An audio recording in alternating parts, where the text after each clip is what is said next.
Hi everyone, welcome to another First Chapter Friday. My name is Fernanda and I'm one of the librarians here at the Alameda Free Library. And for today's First Chapter Friday, we're going to be reading a book called Sweetness All Around. And this book was written by Suzanne Supplee.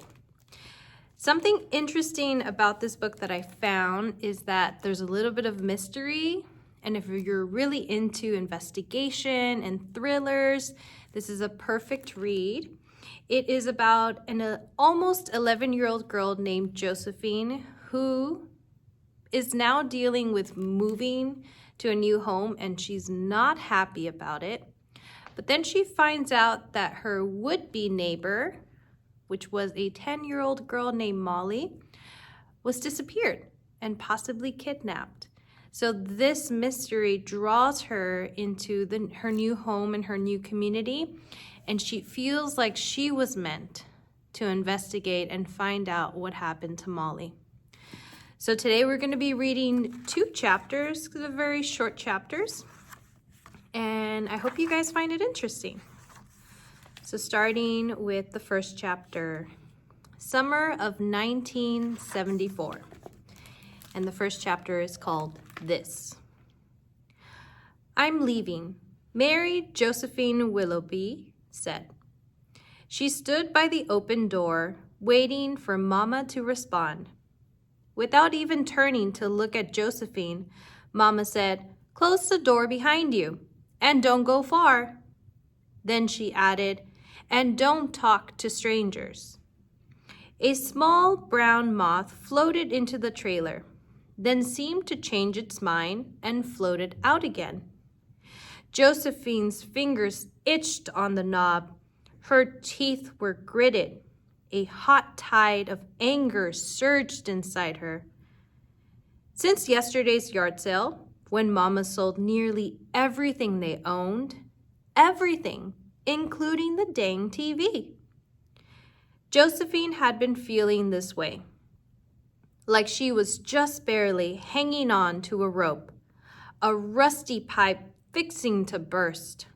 A girl at any second would begin to scream and never stop. Mama's full attention was on the Singer's sewing machine, something not sold at the yard sale because Mama earned her living as a seamstress. Josephine squinted and said in the hatefulest voice she could muster, "I'm not 5 years old. You can't tell me who I can talk to. You're not even sorry for ruining my life." The whirl thump of the machine stopped, and Mama turned around. "You, Mary Josephine, are on my last nerve today. And if you don't want to be treated like a 5-year-old, stop acting like one. After everything that's happened, surely you can manage some grace." Josephine glanced around the terrible room. This was where she lived now. "I can't stay here," she said. "I won't, and you can't make me." "Mary Josephine, you know our circumstances are beyond my control." There was the slightest hint of pleading in her mother's voice. Josephine's grip on the doorknob loosened. She blinked.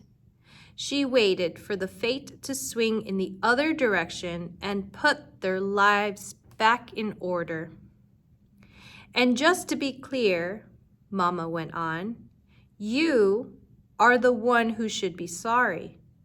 Honestly, the way you behaved in the leasing office this morning, well, it was rude and completely uncalled for." Josephine let go of the rope, burst the pipe, and did the thing she'd been wanting but also trying not to do. She stormed out and slammed the door behind her. It was a thunderous slam, so hard she expected the glass to shatter. It did not shatter. Through the now closed door, Josephine heard Mama return to her sewing. Out on the highway, cars and trucks whooshed past. Nobody cares. It was a thought that made Josephine feel small and insignificant, like an ant crawling over the sun-parched earth. The ache of misery inside her was so strong, she wondered if her knees might buckle. Josephine stood still, waiting. Her knees did not buckle. In any challenging situation, there was usually an obvious thing to do. Read the instructions again, retrace your steps, try harder. Miss Lake, Josephine's teacher, was always asking students if they needed clarification. Josephine very much needed clarification, but Miss Lake had left on her trip to Maine for the summer. Even worse, Miss Lake was no longer her teacher because Josephine had been successfully promoted to 5th grade. Josephine sat on the splintery porch stoop and tried to put her feelings into words, something else Miss Lake encouraged. Her heart was like a wedge of cornbread. Somebody had crumbled its bite-sized pieces. It was like a shiny red Christmas ball. 1 minute it dangled and shimmered. The next it fell off the branch and shattered. Josephine managed writing these smiles in her journal.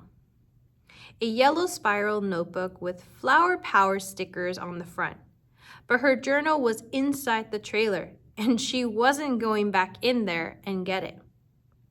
Her brain swam home to Redbud Avenue with its swaying trees and smooth sidewalks. On a hot summer day like this one, Josephine might sit in the living room where it was cool and watch game shows on TV, or dig through her old wooden toy box and look at what all was inside. Most of the toys were from when she was little, but it was fun remembering. The lid sometimes fell and smacked her on the back of the head, and for some odd reason, this made her miss the box toy even harder. Because it was sold now. All the toys inside were sold too. Things that had kept her company her whole life, yet she betrayed them. Technically, Mama had betrayed them. She was the one who sold them. And she'd sold the TV, and their old clothes, and shoes, and coats. Anything they didn't absolutely need or frequently wear.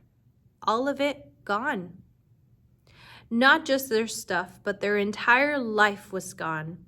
A pretty life it had been. Mama's delicate dishes and brass candlesticks. Even their polished furniture gone. Josephine put her face in her hands. The worst thing that could happen to anybody had happened to her, and it gave her the heavy, suffocating feeling of lying beneath the thick wool blanket on back of the green sofa. Except the wool blanket and the sofa were gone now, too. The blanket Josephine didn't much care about. It was scratchy.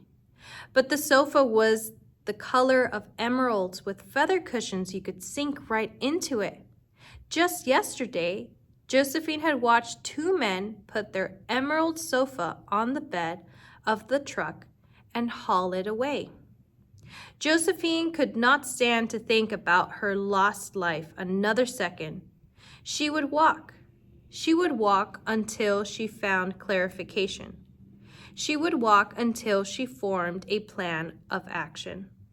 Her brain was very good at that. And that's the end of the first chapter. And I actually think that might be enough for today's first chapter Friday.